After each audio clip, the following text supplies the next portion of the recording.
Yang pertama, saya mau mengajak kita semua dalam konteks gereja Katolik. Kalau di dalam kehagan, orang di bawah Bapak Uskup itu adalah pastor paroki yang punya kuasa wilayah.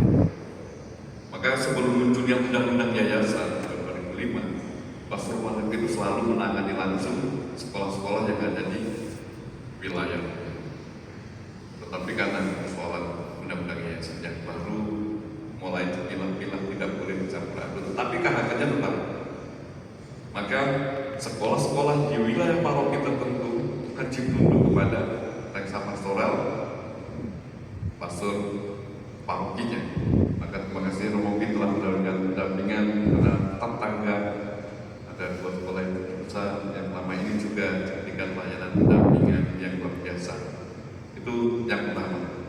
Kemudian yang kedua, kita bersyukur hari ini memang bacaan yang dipilih adalah bacaan misa harian. Tetapi kalau kita renungkan bacaan ini sangat klop dengan renungan kita tentang perjalanan 39 tahun itu. Bahwa hari ini kita merayakan sebuah perjalanan rahmat ulang tahun Sagus 3 yang ke-39. Sebuah perjalanan yang bukan hanya dalam hitungan tahun, tetapi dalam jejak langkah iman, langkah pelayanan, dan langkah pendidikan. Dan seperti di lagu yang kita nyanyikan tadi, ada ungkapan selangkah lebih maju yang selalu menggema dalam hati kita. Namun dalam konteks Sabda Tuhan hari ini, kita diajak untuk merenungkannya dengan lebih dalam, yakni selangkah lebih maju untuk kemana? Untuk apa? Dan juga dengan cara bagaimana mencapai selangkah lebih maju.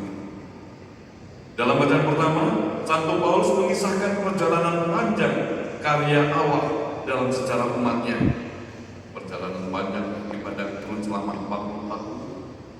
Dan tepat kita mempersiapkannya sebelum 40 sempurna, 39 tahun akan menjadi momen bagi kita untuk menjadi lebih sempurna.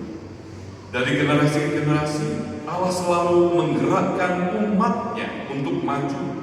Tetapi bukan sekedar maju secara lahiriah, melainkan juga maju dalam rencana keselamatan. Dan yang lebih menarik lagi, Yohanes Pembaptis, tokoh yang disebut dalam bacaan pertama itu, adalah pribadi yang sungguh menunjukkan cara, sikap, dan sikap batin one step ahead. Ia datang lebih dahulu, mempersiapkan jalan bagi Tuhan, namun ia juga berkata dengan rendah hati, "Aku bukanlah dia." Dia lebih dahulu melangkah, tetapi bukan untuk menonjolkan dirinya. Dan disinilah kita menemukan makna sejati dari one step ahead dalam iman.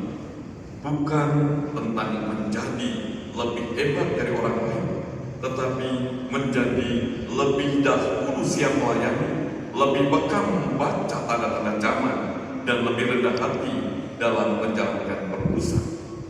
Dan Yohanes Pembaptis yang disebut Paulus dalam bacaan pertama sungguh menunjukkan hal ini. Saudara sering terkasih, dalam bacaan Injil Yesus berkata, seorang hamba tidaklah lebih tinggi dari tuannya.